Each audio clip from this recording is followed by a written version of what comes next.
இன்றே டவுன்லோட் செய்து உங்கள் ஃபேவரட் ஷோக்களை என்ஜாய் பண்ணுங்க. ஏமா முருகனனுடைய அம்மா? அவனோட அம்மா ரொம்ப வசதியானவங்கம்மா. அவனோட அம்மா என்னோட க்ளோஸ் ஃப்ரெண்ட். நான் தான் ஏற்கனவே சொல்லியிருக்கேனே, உனக்கே தெரியும்ல. திடீர்னு ஒரு நாள் ஃபோன் பண்ணி சர்ச்சில் என்னோட மகன் இருக்கான், அவனை நீ தத்தெடுத்து வளர்க்கணும்னு சொன்னான். ஏன் எதுக்குன்னு எந்த காரணமும் என்கிட்ட சொல்லல அவ. நாங்க அவனை பார்க்கும்போது அவனால வாய் பேச முடியல, காதும் கேட்கல. பாவம். ஆனா அவன் அதுக்கு முன்னாடி எந்த குறையுமே இல்லாம நல்லதா இருந்தானா? ஏமா, இப்போ முருகனனை அவங்க அம்மாவை பார்த்தா கண்டுபிடிச்சிருவாரா? தெரியலையே, அவங்களோட முகமே இவனுக்கு மறந்துருக்கும்ல. ஒவ்வொரு பிறந்த நாள் அப்பவும் அவன் அம்மாவை பார்க்கணும்னு பிரச்சனை பண்ணிக்கிட்டே இருப்பான். உனக்கு தான் தெரியும்ல. ஆமா. என்ன பண்றது? இப்ப கடைசியா வந்து அவனோட பிறந்த நாள் அன்னைக்குதான் அவனோட அம்மா போட்டோ கிடைச்சது. எப்படியாவது அவங்கள தேடி கண்டுபிடிக்கலான்னு பார்த்தா அதுக்குள்ளதான் என்னென்னமோ பிரச்சனை எல்லாம் நடந்துருச்சு.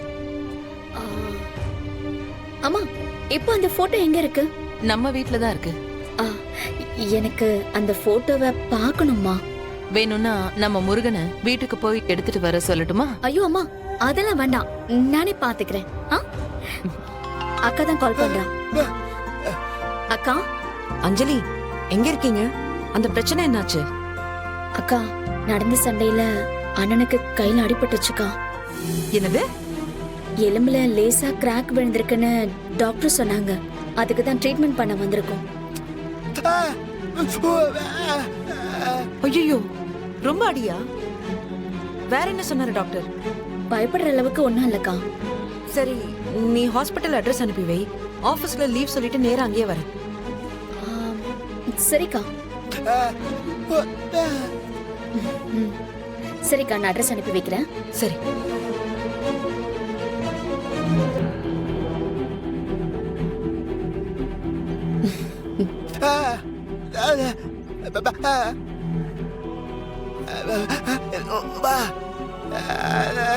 நமக்குன்னு யாருன்னு இருக்கா? இதெல்லாம் அக்கா கிட்ட சொல்லலன்னா அக்கா ரொம்ப வருத்தப்படுவா. சரி வா, அங்க வெயிட் பண்ணலாம். அக்கா வருவா. வா வா. சரி, அந்த அந்த ஆள் எதுக்கு வந்தான்? அவன் மோட்டிவ் என்ன? தெளிவா பாட்டியை கொல்ல வந்தான்னு வேற சொல்ற. அதான்க்கா எனக்கும் குழப்பமா இருக்கு. அவன் நகை திருடதான் வந்தானா இல்ல பாட்டியை கொல்றதுக்காக வந்தானான்னு என்னால உறுதியா சொல்ல முடியலக்கா. எனக்கு என்னமோ அதுல டவுட் இருக்கு. ஆனா அந்த நேரத்துல நீ மட்டும் எனக்கு தைரியம் கொடுக்கலன்னு வையேன், பெரிய அசம்பாவிதமே நடந்திருக்கும்க்கா. அஞ்சலி, நம்மள சுத்தி புதுசு புதுசா பிரச்சனைங்க வந்துகிட்டு தான் இருக்கும். பிரச்சனை இல்லாத உலகத்துல வாழணும்னா உயிரை தான் விடணும். என்ன கஷ்டம் வந்தாலும் நாம அத தைரியமா ஃபேஸ் பண்ணணும். நமக்குள்ள பலவீனம் இருந்தாலும் அத வெளியே காட்டிக்க கூடாது. அது எதிரிக்கு பலமாயிடும். கரெக்டா சொன்னக்கா. நீ சொல்ற ஒவ்வொரு வார்த்தையும் வேதமா நினைச்சு நான் இன்னைக்கு வாழ்ந்துகிட்டு இருக்கேன். அக்கா, முருகனனுடைய அம்மா போட்டோ கிடைச்சிருக்குக்கா. அப்படியா? ஆமாக்கா.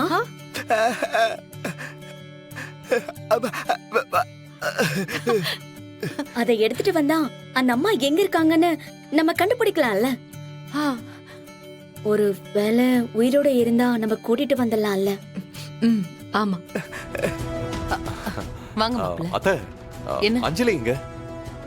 அவ முருகனை கூட்டிட்டு ஆஸ்பத்திரி வரைக்கும் போயிருக்கா. ஓ, ஓகே. என்னாச்சு? அதான் முருகனுக்கு கையில எல்லாம் அடிபட்டு இருந்துச்சுல்ல, வலி அதிகமாகி அவன் ரொம்ப துடிக்க ஆரம்பிச்சிட்டான். அதான் அவ கூட்டிட்டு போயிருக்கா. ஓகே. எப்போ வருவா? அது அவ ஆஸ்பத்திரிக்கு போயிட்டு நம்ம பழைய வீட்டுக்கும் போயிட்டு வரேன்னா வரதுக்கு கொஞ்சம் லேட் ஆகும்னு சொன்னான். வீட்டுக்கா? எதுக்கு? ஓ, அத சொல்ல மறந்துட்டேன்ல. நம்ம முருகன் இருக்கான்ல, அவன் அம்மாவோட போட்டோ இப்பதான் கொஞ்ச நாளைக்கு முன்னாடி தான் கிடைச்சது. அந்த போட்டோ எங்க வீட்ல இருக்கு. அதை எடுத்துட்டு வரதுக்காக 2 பேரும் வீட்டுக்கு போயிருக்காங்க. என்ன இவன் சும்மா நடிக்க சொன்னா இவ ரொம்ப இறங்கி வேலை பார்க்குற மாதிரியே தெரியுதே. முருக அம்மா மேல இவளுக்கு என்ன அக்கறை? டேய் மகேஷ், உதவி பண்ணவான்னு இவளை கூட்டிட்டு வந்தா அவ உனக்கு தினம் டென்ஷனுக்கு மேல டென்ஷனா தான் கொடுத்துக்கிட்டு இருக்கா. மாப்பிள்ள ஆ, என்னாச்சு? ஆ? என்ன யோசிக்கிறீங்க? ஏதாவது சாப்பிடுறீங்களா? எடுத்துட்டு வரவா? நான் வேணா டீ காஃபி ஏதாவது போட்டு எடுத்துட்டு ஐயோ, வரவா? அத்தை, அதெல்லாம் ஒண்ணு வேண்டாம். மதி, நீ இந்த வீட்டுக்கு நடிக்க தான் வந்திருக்க, அதை மட்டும் மறந்துடாத.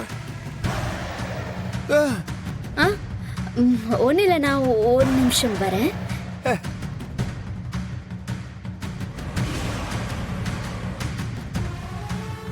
யோ, என்னையா பண்றது? வாய் பேச முடியாத ஆளா இருக்கிறாரு. ஹ, அவரு வலியால துடிக்கிறது என்னால பார்க்க முடியல. ஒரு தங்கச்சியா இருந்தா உதவி பண்ணிருப்பேன்ல, அதான் நான் இட்டுன்னு வந்தான். சரி சரி, இப்ப எங்க இருக்க நீ? அது வந்து இங்கதாயா, ஹாஸ்பிட்டல் பக்கத்துல தான் இருக்கிறேன். கேப் புக் பண்ணி வெயிட் பண்ணி நிக்கிறேன். நாங்க வந்துருவோம். வந்துருவோனா? வீட்டுக்கா? இல்ல, அவரு ஊட்டாண்ட போயிட்டு வரலான்னு சொன்னாரு. அதான். சரி, நீ கேபை கேன்சல் பண்ணு, நானே வந்து பிக்கப் பண்ணிக்கிறேன். ஏன் உங்களுக்கு ஏன் கஷ்டம்? நாங்க போயிடுறோம். இதோ 5 நிமிஷத்துல கேப் வந்துரும். ஏய் மதி, சொன்னதை செய் மதி. அங்கே நில்லு, வரேன்.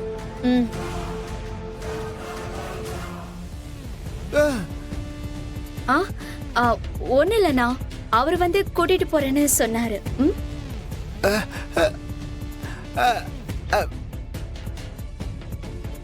இந்த ஆளு வந்தா நம்ம நினைக்கிறது எதுவுமே நடக்காதே. என்ன பண்றது? மதி, எனக்கு ஒரு முக்கியமான வேலை இருக்கு, நீயே கேப் புக் பண்ணி போயிடு.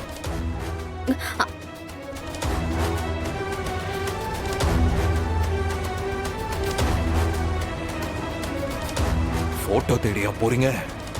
வர்ற வரைக்கும் அந்த வீட்டுல அந்த போட்டோ இருந்தா தானே.